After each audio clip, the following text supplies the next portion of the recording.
Hello, everyone. Today we'll be talking about a topic that is somewhat controversial amongst the people that it affects. This topic being loot boxes in video games.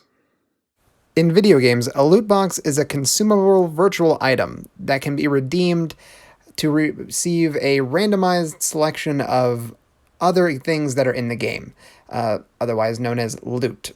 These things can range from simple customization options for a player's character to game changing equipment such as weapons and armor. Where the controversy comes in with these loot boxes is that they're all made for monetary gain, which means players usually have to buy these boxes with either in game money that they have to grind in order to get, or real world money. This can be a problem because oftentimes kids will take their parents' credit cards and buy these loot boxes without the parents knowing, and that can be a serious issue.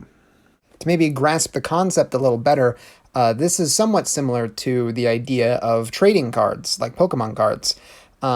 People want to buy them in order to get the rarer thing. With Pokemon cards, people wanted the cards that had reflective qualities to them or were really rare and not a lot of people could get. In video games, it's the same thing. These loot boxes have usually tiers of how rare something is, and what people want is the thing that's really rare. But the problem is these loot boxes don't often give you those rare things. Many people don't have any problems with loot boxes because they compare it to Pokemon cards. What's the harm in spending a little extra money to get something that they might think is cool for their friends? There is an argument there that it's really not that big of a deal. And this is why that these loot boxes are still around to this day, despite a lot of backlash and issues that have come from them. Game companies continue to do it because simply people will still buy them because it's a very similar thing to the idea of, well, I think it's just cool to have a really rare thing that my friends might not be able to get very easily. Oddly enough, all of this controversy only really started when a game called Star Wars Battlefront 2 was released. It was released by Electronic Arts, which is one of the biggest game developers in the world, and it's under a Star Wars title, making it a huge blockbuster game. However, the problem was that it released with a ton of loot boxes, and these loot boxes didn't just deal with cosmetic things, they dealt with things in the game. When you would buy loot boxes, it gave you an advantage over players who didn't buy loot boxes. However, while some people might not have issues with them, governments are having issues with them because they're considering them gambling. Many European countries are considering completely banning the games that include these loot box systems within them, simply because it's online gambling that children have access to. They don't want their children getting something like gambling addiction so early.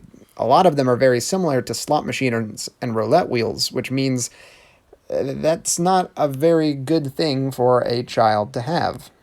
However, the gaming companies that are putting the loot boxes in the game are arguing that it is not at all gambling.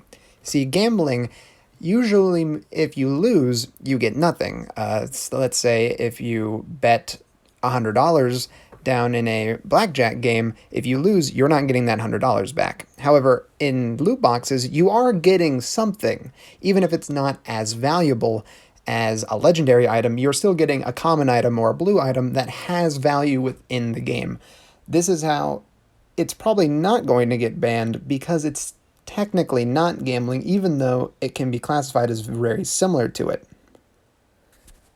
Right now, nobody really knows what's going to happen with all of this loot box problems. Are countries going to start banning them and getting rid of them completely? Even though a lot of players don't really have an issue with them, are they going to keep going even though a lot of parents are getting taken advantage of and a lot of gamers really don't like the idea of companies profiting off of a game that they've already spent $60 to get?